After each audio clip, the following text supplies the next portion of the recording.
et salut et bienvenue sur le podcast Goodbye Bias. Ça fait un bail que j'étais pas par là. Mais en même temps, voilà, c'est l'été, c'est les vacances. Eh bien, j'ai fait une pause, même si c'était pas trop mon but à la base. Et ça m'a même inspiré cet épisode justement aujourd'hui. Je voulais te parler du fait de lâcher prise pendant les vacances. Peut-être que ça va te parler. Alors, que tu partes ou pas en vacances, mais le fait d'être en repos, c'est-à-dire de ne pas être à ton travail, est-ce que tu arrives à lâcher prise ? Est-ce que tu arrives à être dans une certaine... dans un certain moment d'instant présent, de profiter de ce que tu fais. Et je trouve encore plus difficile, je te donne cet exemple parce que je l'ai vécu là, moi, cet été, c'est que je suis partie juste quelques jours, mais j'ai 4 semaines de vacances. Oui, je sais, j'ai beaucoup de vacances. Et en fait, même avec 4 semaines de vacances, pas réussi à lâcher prise. Je t'explique. En gros, je pense que quand tu prévois pendant tes vacances de partir, comme tu as un objectif, c'est de partir en voyage, donc du coup tu dois préparer tes valises et tout ça, et puis après sur place, soit tu es en mode farniente, ou soit tu as prévu des visites, ou tu es chez la famille, enfin peu importe, en tout cas tu es occupé, mais en gros tu t'es évadé de chez toi. Et il y a aussi quand tu es en congé, mais que tu pars pas forcément, ou que tu pars juste un petit peu comme ça, ponctué, et que tu es quand même la majorité du temps chez toi. Et moi, la bonne poire que je suis, je me suis dit, c'est trop bien, j'ai 4 semaines, je vais profiter à fond pour faire plein de choses. Voilà. Sauf qu'en fait, mon corps et tout mon être n'a pas voulu ça. Mon corps physiquement et mon état même psychologique, c'est-à-dire que même émotionnellement, je n'étais pas apte à faire tout ce dont je m'étais dit que je ferais. Et toutes les routines même les routines que j'ai instaurées et tout, j'étais incapable de les mettre en place. Et en fait, j'en parle aujourd'hui et voilà, je suis à ma 3e semaine de vacances. Il n'y a que là depuis que je suis rentrée de mes vacances à Marseille. Je suis rentrée mercredi, donc on va dire depuis jeudi, vendredi, que j'arrive enfin à lâcher prise. C'est-à-dire à accueillir et accepter que j'ai peut-être envie de rien faire. Et en étant comme ça dans ce mood-là, en fait, j'accueille aussi mes envies, genre là sur le moment. C'est-à-dire que, par exemple, ce matin, au début, j'avais rien prévu et j'avais rien d'envie de faire spécialement. Après, j'ai vu qu'il faisait beau, je me suis dit, vas-y, va marcher un peu. Je l'ai fait hier soir et ça m'a fait du bien. Et ce matin, j'avais encore envie. Et en fait, c'est arrêter de culpabiliser parce que j'ai arrêté le sport pendant toutes mes vacances, que j'avais un peu une to-do list de choses à faire et que j'arrivais pas en fait à mettre en place. Et en fait, c'était accueillir ça aussi. Je suis sur mes réseaux, sur Instagram et Facebook. Je l'ai mis en story ce matin, j'en ai parlé rapidement parce que vraiment, je me suis sentie ce matin enfin un peu plus légère en fait, voilà. Un peu plus dans le truc de ok, franchement, je fais juste ce que j'ai envie. Et du coup, en fonctionnant comme ça depuis 3 jours, en fait, au final, je suis allée me baigner, je me suis reposée, j'ai regardé des films, j'ai cuisiné un peu parce que j'avais envie de faire des trucs sympas. Enfin voilà, et en fait, au final, j'ai fait des choses, mais juste je ne me les étais pas imposées avant. Et en fait, je suis partie j'ai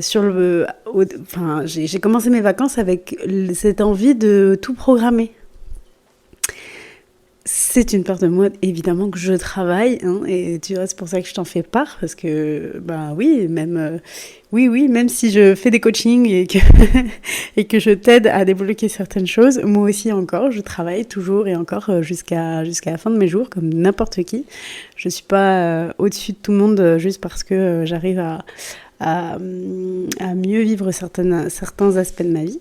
Et puis surtout parce qu'il y a des choses qui reviennent par moments. C'est-à-dire que j'arrivais à un certain moment à être plus dans le lâcher-prise et être moins à vouloir tout contrôler et tout. Et en fait, en ce moment, un peu moins. Mais après, c'est aussi un état d'esprit et un état émotionnel dans lequel je suis qui fait que j'avais ce besoin de vouloir tout contrôler et surtout mettre plein de choses en fait pour soi-disant être satisfaite d'avoir fait quelque chose de mes vacances vu que je partais pas. Voilà, en gros c'était ça. Donc je profite de ce petit épisode pour te donner peut-être à toi aussi qui, entre guillemets, souffre de ce style de comportement durant tes congés, durant tes vacances, durant tes moments qui sont censés être des moments de pause et surtout de faire autre chose que tout le reste de l'année, pour justement peut-être te donner quelques conseils et quelques points sur lesquels justement peut-être faire un peu plus attention pour comprendre que en effet tu as besoin aussi de, même si tu es chez toi, de te déconnecter de ton quotidien. Premier conseil que je peux te donner et que vraiment je l'applique là ces derniers jours, que je ne faisais pas au début de mes vacances, c'est de se déconnecter un petit peu de tout ce qui est téléphone, ordinateur. Alors déjà, il y a un truc, c'est que après moi j'ai la chance d'avoir un téléphone pro et un téléphone perso, donc mes mails pro je les regarde pas du tout. Donc déjà ça c'est cool. Après du fait de mon autre activité de coaching, du coup c'est vrai que j'ai aussi voulu continuer quand même à avoir des accompagnements encore sur le début de mes vacances. Et puis après, j'ai vraiment fait une pause.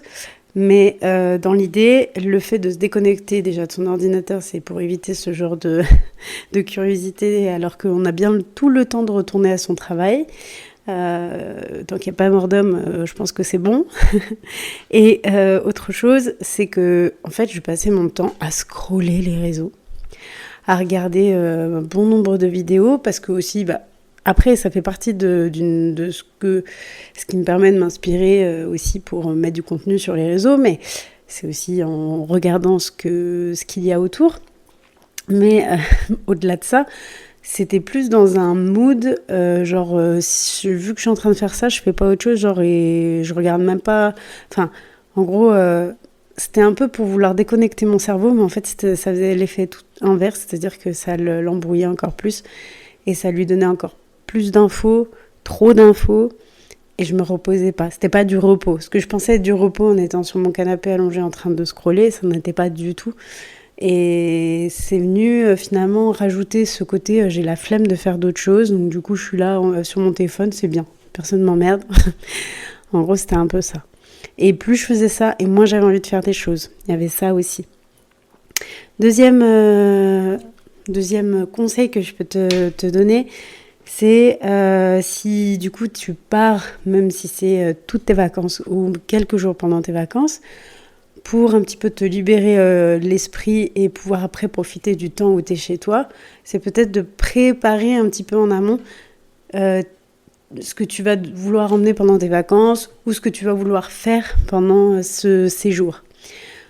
Parce que ça veut dire aussi que si tu commences à prévoir tout doucement, même une petite to-do list d'affaires que tu veux emmener, déjà, au moins, ça t'empêche de... Enfin, ça t'empêche, non, au contraire, ça te permet de te vider un petit peu la tête et de pas vouloir garder ça dans un coin de ta tête en disant « Ouais, faut vraiment pas que j'oublie d'emmener ça, ça, ça. » Et en fait, ça te charge pour rien. Alors que si c'est noté sur un papier ou dans une to-do list que tu fais sur ton téléphone, hop, au moins, dès que tu as l'idée, hop, tu le notes. Et comme ça, c'est bon, tu n'y penses plus. Parce que très souvent, l'organisation des affaires, des valises, c'est une charge aussi et ça nous met dans un certain stress malgré tout. Et en fait, du coup, les quelques jours avant de partir, on ne profite pas forcément du temps qu'on est chez soi. Donc, autant se faciliter et peut-être se mettre une petite organisation sur la préparation de son voyage. Un autre point aussi qui est important quand on, justement, pour éviter d'être trop dans ce contrôle, vouloir tout contrôler, ou en tout cas, ce serait bien de l'entendre, c'est le fait d'être flexible.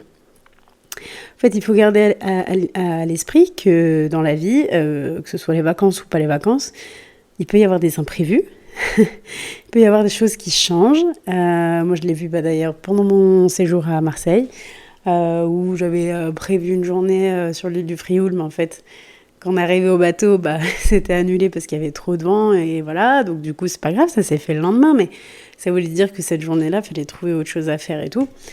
C'est pas grave en soi. Et c'est vraiment un exemple juste pour te dire que, voilà, en effet, il y a des trucs que tu ne maîtrises pas. Et d'ailleurs, j'ai bien remarqué aussi que tout ce que j'ai voulu maîtriser pendant mes vacances, tout a capoté à chaque fois, en fait. Rien n'est allé dans mon sens. Et là, ça m'a vraiment montré que, en gros, Yas, tu maîtrises que dalle. La vie, Dieu, c'est lui qui sait. Et toi, du haut de ton petit personnage, tu penses réellement que tu vas pouvoir tout maîtriser à la lettre? Non, tu rêves, Yas, en fait. Voilà. Et en fait, quand tu gardes à l'esprit que, justement, il peut y avoir des choses qui ne vont pas se passer de la façon dont tu les as prévues, et du coup, en fait, tu le prends différemment. C'est-à-dire que tu le vis pas comme un échec ou un truc genre c'est la fin du monde, quoi. Tu dis, c'est pas grave, ok, bon, c'est pas possible comme ça, ok, on va peut-être trouver une autre façon. Et en fait, les choses, après, elles sont plus fluides. Mais pour ça, il faut être moins dans il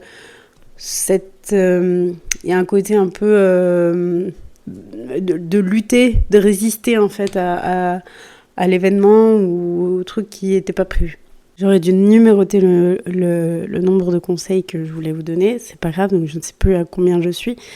Mais le suivant, c'est s'accorder aussi des moments vraiment de plaisir. C'est-à-dire vraiment, les vacances, c'est pour se faire du bien, d'accord ? C'est pour faire des choses peut-être qu'on ne fait pas le reste de l'année. Alors, moi j'ai pensé ça aussi, c'est-à-dire avant d'être en vacances, je me suis dit c'est trop bien parce que du coup j'ai pas eu le temps de faire des choses encore et là je vais m'y mettre à fond. Et ça concernait autant mes projets, autant des choses plutôt liées à la maison et tout ça. Mais parce que pour moi c'était dans un sens où ça allait me faire du bien, en fait, du plaisir. Et en fait j'ai pas réussi. Mais vraiment, c'est-à-dire que pour moi c'était... j'ai un mot qui arrête pas de trotter dans la tête, me tourner, parce que vraiment, c'était le mot qui me venait tout le temps, c'est j'ai la flemme. Franchement, j'ai trop la flemme. Mais genre, même pour des trucs mini, j'avais la flemme. Et en fait, tout mon corps, il pouvait pas décoller du canapé, ou je me traînais complètement. Ou vraiment, j'étais en mode, en fait, j'ai pas envie. Voilà. Et alors que vraiment, j'avais une idée de plein de choses à faire. Je voulais faire de la peinture, j'ai commencé 2-3 trucs, puis après j'ai arrêté. Et en fait, c'est juste que j'avais pas envie, mais parce que ça me faisait pas plus plaisir que ça, finalement. C'est-à-dire que ce sont des choses, peut-être dans un mois ou dans même 2 semaines, ça me fera plaisir de le faire et je serai hyper à fond, je vais le faire.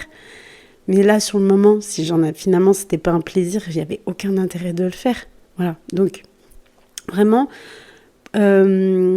trouvez des activités qui vous font vraiment plaisir, et si ça vous fait pas plaisir spécialement, même si vous étiez dit il y a quelques semaines en arrière que vous vouliez le faire, c'est pas grave, vous le faites pas. Enfin, en gros, il n'y a pas d'obligation normalement pendant les vacances.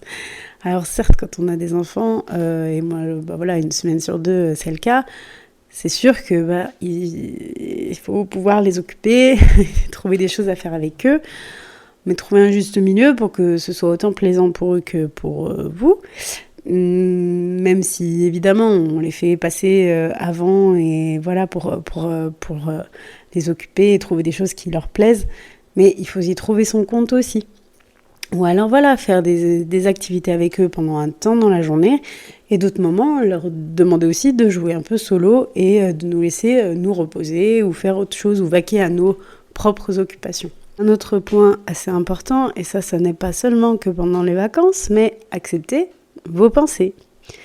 Il y a des moments où on va penser au travail. Il y a des choses qui vont nous revenir en se disant « Ouais, putain, il faut que je cherche ça et tout ». Voilà. Et après, il y a quand même une part de nous qui dit « Bon, ok, de toute façon, je verrai ça en retour, c'est bon ». Mais en fait, même si la pensée, elle est là, et ben, c'est pas grave, en gros, ne pas s'en vouloir. C'est plutôt ça. C'est vraiment accepter que oui, ça passe par notre tête, ou qu'on pense à tel sujet, ou à tel... Ouais, enfin, il y a des trucs, des fois, on se dit, mais pourquoi je pense à maintenant, c'est bon, quoi, je veux pas me gâcher les vacances et tout, bah ouais, mais notre cerveau, il tourne tout le temps, c'est normal que par moment, on a des pensées un peu comme ça, et c'est pas grave, en fait. Et en fait, moins on le prendra de cette façon-là, enfin, plus on accueille que nos pensées, elles sont là, plus vite elles repartent de là où elles viennent, et plus vite on passe à autre chose.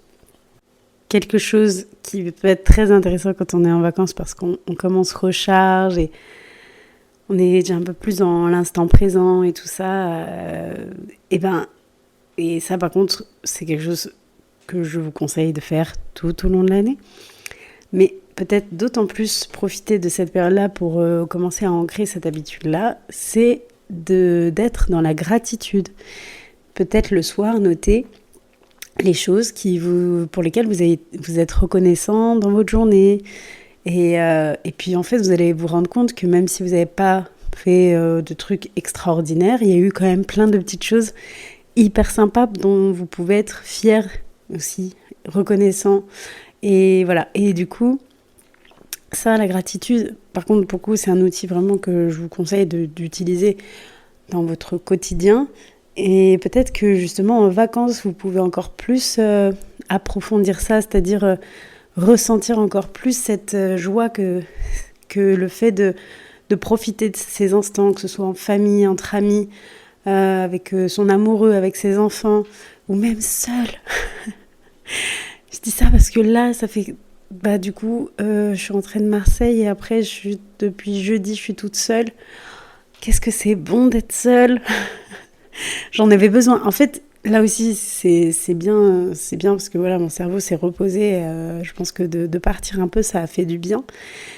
Mais du coup, vraiment, j'arrive plus à être dans cette conscience-là de dire ah ouais, franchement, là, je me remercie aussi pour ces moments toute seule et de m'être écoutée parce que j'avais besoin de passer un temps avec moi-même en fait. C'est-à-dire pas forcément parler. Voilà, juste à être un peu moi, un bouquin, mes cahiers, mes podcasts que j'adore écouter, ou lire mon livre, être à la piscine, être au lac, ou même chez moi, tranquille. Enfin, en fait, juste d'être dans mon petit monde à moi. Et là, je vais récupérer mon fils, donc on sera deux, et ce sera différent, mais c'est très bien en fait. Voilà, c'était cet équilibre dont j'avais besoin aussi, d'être un petit peu... toute seule et moins sollicitée un petit peu de partout. Et pour moi, ça aussi, c'est les vacances. Évidemment, le principe aussi des vacances, c'est de se reposer. Avoir aussi ce besoin de ne rien faire, il est important de l'entendre. C'est-à-dire que ce n'est pas grave, il n'y a pas à culpabiliser parce qu'on a envie de rien. En fait, c'est toujours pareil. Quand il y a une envie qui vous vient, mais en fait, là, quand je parle d'envie, là, c'est-à-dire un besoin. C'est même pas une envie, en fait. Je me reprends. C'est un besoin de ne rien faire. Parce qu'en fait, c'est un message juste de votre corps qui dit là, stop, tu vois. On en a fait beaucoup. Je pense qu'il est peut-être important qu'on fasse une petite pause pour se recharger. T'es fatigué, physiquement, peut-être pas forcément, mais mentalement, psychologiquement, tu l'es. Émotionnellement, t'es à deux doigts de frapper quelqu'un. À un moment donné, il serait peut-être bien de faire une pause. Et en fait, c'est vraiment, en fait, justement, là, encore une fois, on accueille le fait qu'on ait besoin de se reposer. Reposer, ça peut être ne rien faire, dormir, même lire, parce qu'il y a un côté un peu genre je m'évade un peu, donc voilà, je pars dans autre chose. Voilà, c'est un temps de repos, il est important aussi pendant nos vacances, parce qu'on en a tous besoin vu les rythmes effrénés qu'on a. Tout dernier conseil que je pourrais vous donner, et celui-là, en même temps que je vous le dis, je l'écoute bien en même temps. Soyez patient avec vous-même. Soyez patient, parce que apprendre à lâcher prise, apprendre à être dans un autre comportement que celui dont on a l'habitude d'être, ça prend du temps. Hein ? Rome ne s'est pas fait en un jour. Et nous non plus, en fait. On ne s'est pas fait en un jour, mais malgré tout, on a imprégné, on est ancré avec certaines habitudes. C'est difficile de tout changer du jour au lendemain. Et surtout, ce qui est encore plus difficile pour nous tous, et c'est là où ça demande de la patience, c'est d'entendre que certaines choses, vous ne verrez que le résultat dans quelques temps, pas tout de suite. Et parfois on abandonne vite du fait de ne pas voir tout de suite le résultat, le résultat immédiat. Mais et je l'aborderai dans un autre podcast, dans un autre épisode, parce que ça rejoint aussi le fait de quand on a des objectifs et qu'on voit pas tout de suite les résultats. Mais là, quand je vous dis ça dans ce sens-là, c'est le fait que parfois on ne voit pas forcément le bien-être que ça peut nous apporter que de nous reposer ou de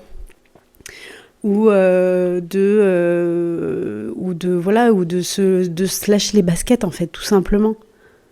Mais en fait, si on comprend que si on est plus à l'écoute sur le moment présent, du besoin qu'on a ou de l'envie qu'on a, ou de ce qui nous ferait plus plaisir là, tout de suite, là, maintenant, peut-être que justement on serait plus dans cette légèreté. Et en fait, on ressentirait de la joie plus facilement, plus rapidement, au lieu d'être dans de la frustration. Donc en fait, voilà, soyez juste patient aussi avec vous-même, soyez bienveillant, apportez-vous de la douceur. Les vacances, c'est un moment où on est censé se détendre, on est censé se déconnecter de tout ce que l'on fait tout le reste de l'année. Donc profitez de ces moments-là, même si vous ne partez pas. C'est vrai que peut-être que mon épisode aujourd'hui parlera plus des personnes qui ne sont pas parties ou qui ne partent pas cet été.